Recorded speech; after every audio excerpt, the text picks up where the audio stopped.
WRO untuk Sime Darby sebagai contoh telah dikenakan pada Disember 2020 dan saya minta Yang Berhormat Menteri belum jawab soalan saya sebagai lengkap sebab saya minta nama-nama syarikat disebut dalam jawapan, tapi Yang Berhormat Timbalan Menteri gagal buat.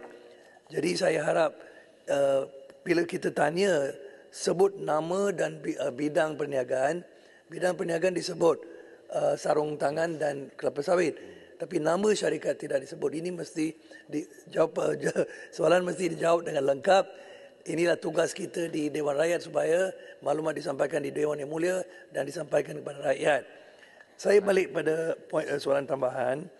Di Disember 2020, CBP yang agensi custom di Amerika Syarikat telah dapati ada reasonable, dengan izin saya baca, ada reasonable evidence demonstrating that the Sime Darby plantation, inilah GLC, antara GLC terbesar kita, including its subsidiaries and joint ventures, primarily located in Malaysia, harvested the fruit and produced the palm oil using forced labor. So jadi ini sudah 2 tahun. 2 tahun sudah lalu dan macam ini perkara serius sebab baru disebut oleh Yang Berhormat Menteri Perdagangan Antarabangsa. Ini serius dengan hubungan kita dengan US. Dan Februari tahun ini WRO dinaik pangkat kepada finding. Finding itu maksudnya macam perintah kekal. Di mana sekali lagi CBP kata there is sufficient information dengan izin to support a finding that Sime Darby plantation and its subsidiaries are using forced labor on Sime Darby's plantations to harvest fruit dan sebagainya.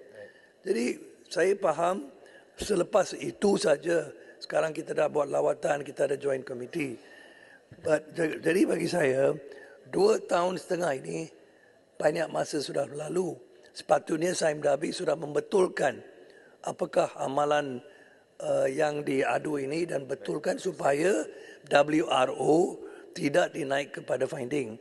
Soalan saya secara spesifik, Tuan Speaker, apakah jangkaan masa yang dari segi kementerian supaya Sime Darby Berhad, GLC Premier kita boleh selesaikan masalah mereka ini seperti mana yang dibuat oleh Top Glove. Top Glove dah selesai dan finding dan WRO telah dibatalkan.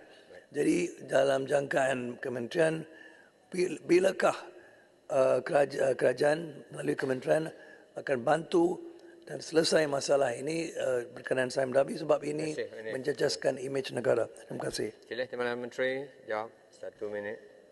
Terima kasih sahabat saya Sungai Buloh. Ada 4 soalan yang saya dapat catatkan daripada soalan tambahan ini, iaitu pertama berkenaan dengan senarai, yang keduanya berkenaan dengan senarai nama yang telah kita bagi WRO dekat Sime Darby. Yang ketiga berkaitan dengan kita dikekalkan dengan tier 3. Yang keempat, bilakah akan selesai berkenaan dengan Sime Darby yang kita letakkan dalam senarai finding WRO. Jadi untuk senarai yang diminta oleh Sungai Buloh, insya-Allah saya akan menjawab secara bertulis sebab ini isu penting, isu melibatkan ekonomi. Ya. Saya akan menjawabkan secara senarai itu dalam syarikat-syarikat yang dibangkitkan itu dalam senarai bertulis. Tapi saya lebih baik disebut di sini, di Dewan. Saya akan jawab secara bertulis. Saya jawab isu penting, ini melibatkan isu ekonomi negara. Dia memberi kesan kepada pasaran saham dan sebagainya. Jadi saya jawab bertulis, okey? Boleh. Next one. Sungai Buloh? Okey. You faham kan bila saya sebut macam tu? Bukan saya tak tahu, saya tahu soalan you tu. Boleh. Okay, terima kasih. Berkenaan dengan Sime Darby, alhamdulillah, kita sekarang kita sudah ada 2 syarikat yang telah dikeluarkan daripada senarai WRO. Jadi dia punya kriteria yang dibuat oleh 2 syarikat ini immediately take out from the listing dengan izin.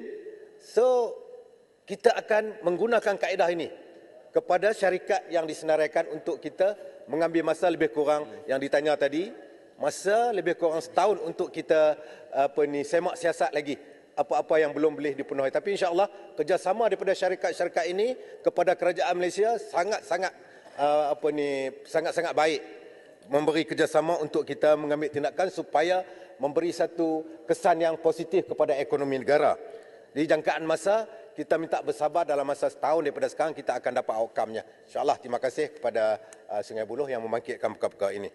Dan kita juga telah menyenaraikan Ringkaskan jawapan boleh masa. 11 kriteria konsensus ataupun komitmen ataupun persetujuan di antara kita dengan negara yang meletakkan, yang membuat penilaian di segi finding WRO dan juga CBP ini. Jadi insyaAllah 11 perkara ini kita telah menggunakan setiap satu perkara ini secara terperinci untuk memastikan supaya forced labour dan juga human trafficking ini tidak berlaku di dalam amalan buruh di Malaysia. Sekian, terima kasih.